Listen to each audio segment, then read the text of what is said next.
5ই August ক্ষমতা হারানো সাবেক প্রধানমন্ত্রী শেখ হাসিনা তিনি কোথায় আছেন? আমার এই প্রশ্নটাতে আপনারা অনেকেই আমাকে গালমন্দ করতে পারেন, বোকা ভাবতে পারেন, বা বলতে পারেন শুধুমাত্র ভিউয়ের জন্য ভিডিওটি বানিয়েছে বা বানাচ্ছে।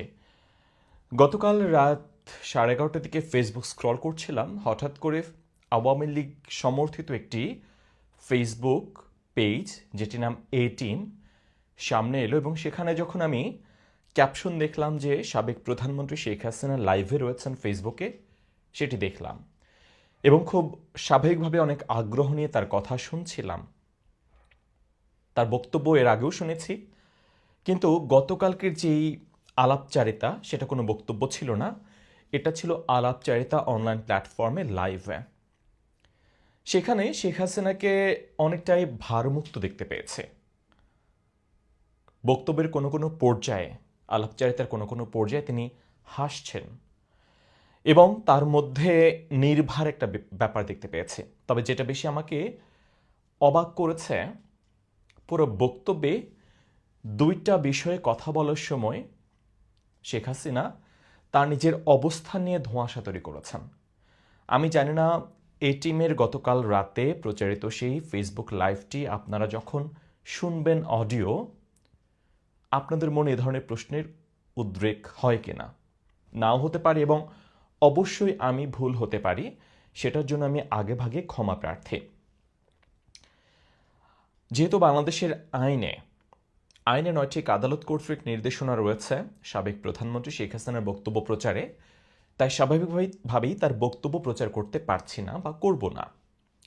কিন্তু আপনারা যদি এ টিমের সেই লাইভটি আপনারা এখনও শোনেন, আপনারা আমি যে কথাগুলো বলছি, যে দুটো পয়েন্ট বলবো, সে দুটো পয়েন্ট আপনারা একটু নোট ডাউন করবেন এবং সেটা নিয়ে আপনারা চেক করবেন। আমি যখন বললাম বক্তব্যের শেষের দিকে, এটিএমের লাইভ অনেকক্ষণ ধরে চলে, মাঝখানে শেখ হাসিনা যুক্ত হন এবং বেশ কয়েকবার তার ইন্টারনেট কানেকশন লস্ট হয়, তার কনভারসেশন লস্ট হয়, তিনি আবার আসেন, আবার তিনি কথা বলেন এবং একটা পর্যায়ে তিনি বলেন যে তিনি আসলে দূরে কোথাও নাই, তিনি বাংলাদেশে আছেন এবং সেটা তিনি বাংলাদেশে আছেন বলার সাথে সাথে সেটাকে তিনি আবার একটু ঘুরিয়ে দিয়েছেন, যেন তিনি যে আসলেই বাংলাদেশে আছেন এ ব্যাপারে যেন মানুষ নিশ্চিত না হয় বা মানুষের মনের মধ্যে যেন সন্দেহ থাকে বা মানুষ যেন কনফিউশনের মধ্যে থাকে।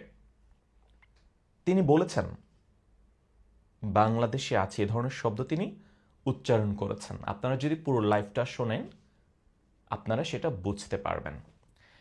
এখন যখন তিনি এই কথাটা বলছিলেন আমি নিজেও খুব অবাক হলাম, আসলে কি তিনি বাংলাদেশে রয়েছেন?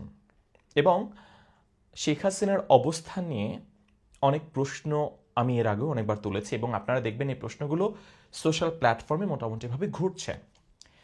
একটা প্রশ্ন ছিল এর আগে, শেখ হাসিনা ফোন কলে বলেছিলেন আমি দূরে নেই, কাছেই আছি, যেন চট করে ঢুকে পড়তে পারে, যেটা নিয়ে প্রচুর ট্রোলডও হয়েছেন তিনি।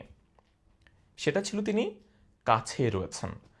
গতকালকে তিনি বলেছেন তিনি বাংলাদেশেই আছেন এবং সেটা তিনি আবার পরবর্তীতে ঘুরিয়ে ফেলেছেন, তার জায়গা নিয়ে তিনি আবার ধোঁয়াশা তৈরি করলেন, যে তখন আবার আপনি বুঝতে পারবেন না তিনি আসলেই বাংলাদেশে আছেন বলতে সেটি আসলে তিনি শারীরিকভাবে রয়েছেন সেটা বুঝিয়েছেন, নাকি তিনি মেন্টালি বাংলাদেশে রয়েছেন সেটা বলেছেন। কিন্তু তিনি বাংলাদেশে আছেন এই শব্দটা উচ্চারণ করেছেন। আরও একটা বিষয় আপনাদেরকে খুব অবাক করবে, যেটা আমাকে আরেকটু বেশি কনফিউজড করেছে তার অবস্থান নিয়ে,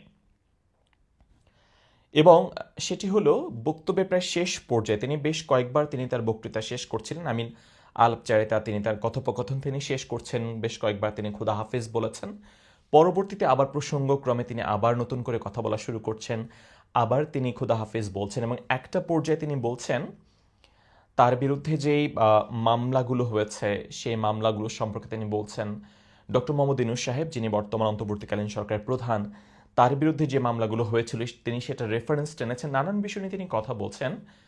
এবং শেষবার তিনি যখন, আপনারা জানেন যে সারা দেশে যেই আইনজীবী সমিতি নির্বাচনগুলো হচ্ছে বেশিরভাগ জায়গায় আওয়ামী লীগ সমর্থিত যারা তারা জয়লাভ করছেন, তিনি সেই ব্যাপারটা তিনি বলতে চাইলেন যে বারের যে নির্বাচন হচ্ছে এটা বললেন তিনি, এবং যারা হোস্ট তারা আবার অন্য একটা প্রসঙ্গে কথা বলতে চাইছিলেন বা একটু অবাক হলেন বা কিছু একটা, তখন শেখ হাসিনা একটা জিনিস বললেন যে আমাকে অনেক রাত জাগতে হচ্ছে, তোমাদের চেয়ে আমি বেশি খবর রাখি, এরকম কিছু একটা। এবং এর পরবর্তী তিনি বললেন আমি রাত 12টা পর্যন্ত কথা বলি সবার সাথে, রাত 12টা পর্যন্ত।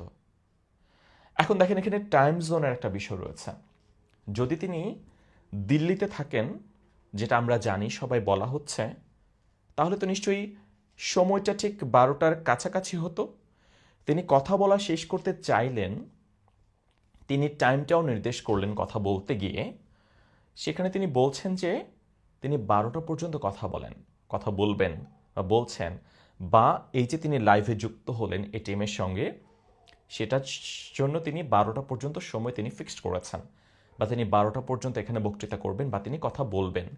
এবং এই 12টা কিন্তু আসলেই দেখলাম তখন আমাদের ঘড়িতে 12টা বাজতে চলেছে, মানে 12টার আশেপাশে এই বক্তৃতাটুকু তিনি যখন বক্তৃতা করছিলেন।